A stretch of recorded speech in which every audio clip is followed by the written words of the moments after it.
Alright, you too finally got some new glasses. But today's not about that. Today, about one of these horns. One of these bad boy horns. Ear horn.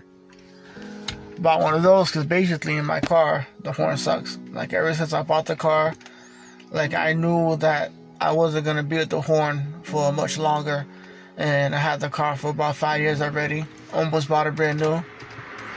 And I think one of my horns are going on the right side, but the left side is still good. So today we're going to be swapping out the horn. I'm going to do a small little video, small little tutorial, pretty easy. It does come with a relay, but I'm not going to use it because I'm going to integrate it into the factory system, so it's going to be no aftermarket button. Car already comes with a relay. What I'm going to do is I bought one because I know there's a high and a low side.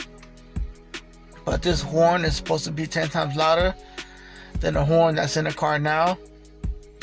So I'm like, you know what? Let me try one. I gotta take the bumper off. Once I take the bumper off, I'm gonna take it from there. I'm gonna install it.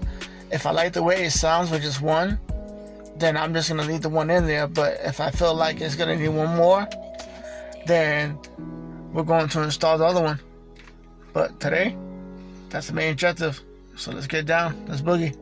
Alright, plain and simple. You're going to have your positive. You're going to have your negative. Just the horn right here. Now, for the most part, the compressor that's in there is pretty heavy. But everything else is like cheap plastic. But you figure the factory horns are all same, pretty much the same way. All plastic, not all metal. This is the one supply screw they give you for the hardware. But you know, you can mount it this way, which way I have it for now so I don't lose the bolt. But you can mount it over here, sticking outwards.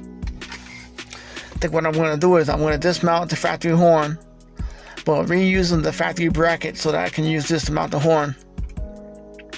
And then I don't have to drill any additional holes to get it to fit. So once I'm done taking my lady to work, I'm going to stop doing this working, start this horn. I know it's going to sound good. It's just whether it's going to be loud enough. So let's go. Let's do this. See, my thing is that I could have gone with the hella horns. But the problem with the hella horns is that everyone has them now. They're way too popular. And I wanted to put something in my car that not everyone's going to have. And besides that, I like the way these sound. Just like a train horn. But except they don't take as much space, and then I don't have to run a line all the way down to my tank, to my compressor to get all that up and running. And that would be more relays, switch I have to run and all that. I wasn't trying to do all that work. I wanted something plain and simple, something where you're going to look at my car, it's going to look factory, you're not going to tell it's there, but when I beep the horn, it's definitely going to give you attention. So this is why I went with this one right here. I know someone that installed it personally, and I like the way it sounds, which is the reason why I went with it. This is by a company called Wolo.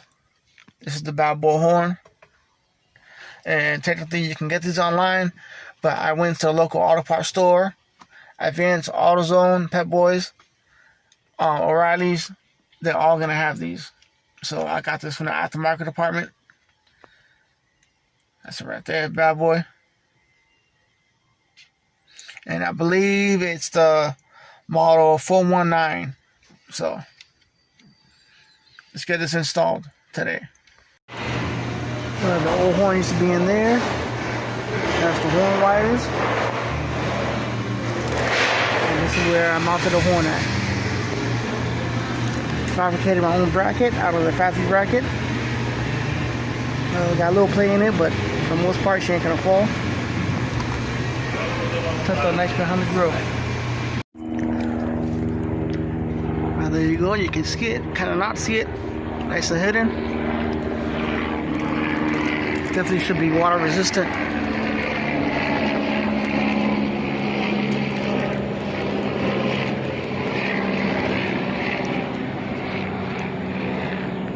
She is on there. Car looking clean as always.